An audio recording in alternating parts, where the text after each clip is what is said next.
Upin kemudian terbangun dan kaget. Di sekeliling gubuknya dikelilingi oleh kuda-kuda pengawal penyihir Azura. Dengan segera, Azura mengambil kendali. "Keluarlah kau manusia!" teriak Azura ke dalam gubuk. Upin ketakutan sejadi-jadinya, keringatnya bercucuran sekujur tubuh. Kali ini Upin dikepung, tak ada yang bisa Upin lakukan selain menyerah kepada Azura. Tak ada celah baginya untuk kabur dan bersembunyi lagi. Upin menyerah. Sementara dari luar gubuk, Azura semakin menjadi-jadi, memerintahkan Upin untuk segera keluar dan menyerahkan diri. Namun tampaknya Upin tak juga mau keluar. Azura segera memberontak. Diayunkannya sapu terbang miliknya ke arah gubuk. Bagian gubuk pun mulai terbakar. Upin masih juga tak keluar. "Keluar kau manusia!" Azura kembali berteriak. Diayunkannya lagi sapu terbang miliknya ke sisi gubuk yang lain. Gubuk itu terbakar lagi. Setelah nyaris seluruh gubuk itu terbakar, Upin kemudian segera keluar.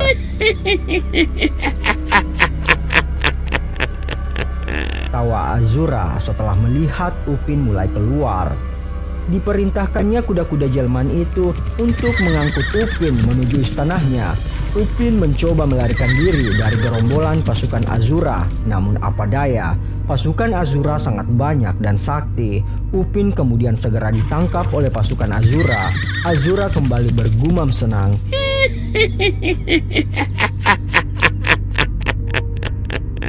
Upin menyerah dan pasrah. Kemanapun Azura membawanya, dia tak lagi berdaya.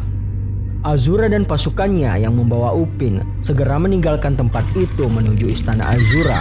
Azura sangat senang mendapatkan manusia kali ini. Setelah melewati hutan-hutan lebat yang menyeramkan dan lembah-lembah curam yang berbahaya, istana Azura mulai terlihat dari jauh. Kali ini Upin benar-benar tidak selamat. Dia ditangkap dan dibawa paksa menuju istana seorang penyihir yang sangat jahat. "Letakkan manusia itu di lantai," perintah Azura kepada pasukannya. Upin masih tidak percaya dengan apa yang sedang dialaminya setelah melihat sebuah ruangan yang sangat menakutkan, dipenuhi oleh makhluk-makhluk dan benda-benda aneh. Sungguh tempat ini bukan untuk manusia. Ini pasti hanya mimpi. Upin bergumam dalam hati setelah melihat beberapa makhluk aneh yang bergelantungan yang menjadi korban-korban penyihir jahat Azura.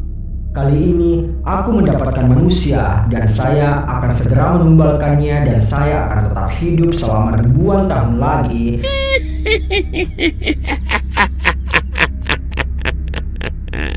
Azura sangat senang. Upin yang mendengar ucapan Azura menjadi semakin takut. Dia mulai berpikir bahwa dia akan segera dimakan oleh Azura. Dengan segera, pengawal Azura mulai menyeret Upin ke tempat kotor yang penuh dengan bekas darah. Upin memberontak, ingin segera dilepaskan. Azura kembali tertawa senang. "Aku akan menjadi muda lagi, umurku akan bertambah panjang." Gumam Azura kegirangan. Upin yang sudah berada di tempat ritual Azura tak bisa berbuat apa-apa lagi. Tubuhnya mulai lemas ketakutan. Azura mulai membaca mantra, mengeluarkan kekuatannya untuk menyedot kekuatan manusia agar menjadi muda lagi dan hidup kekal abadi. Saat Azura mulai mengayunkan sapu terbangnya ke arah Upin, tiba-tiba, apa nih? Di dunia nyata, Upin tiba-tiba memencet tombol di mesin waktu itu dan keajaiban pun terjadi pada Upin. Upin segera terhisap kembali ke dalam mesin waktu, membawanya kembali ke kehidupan nyata.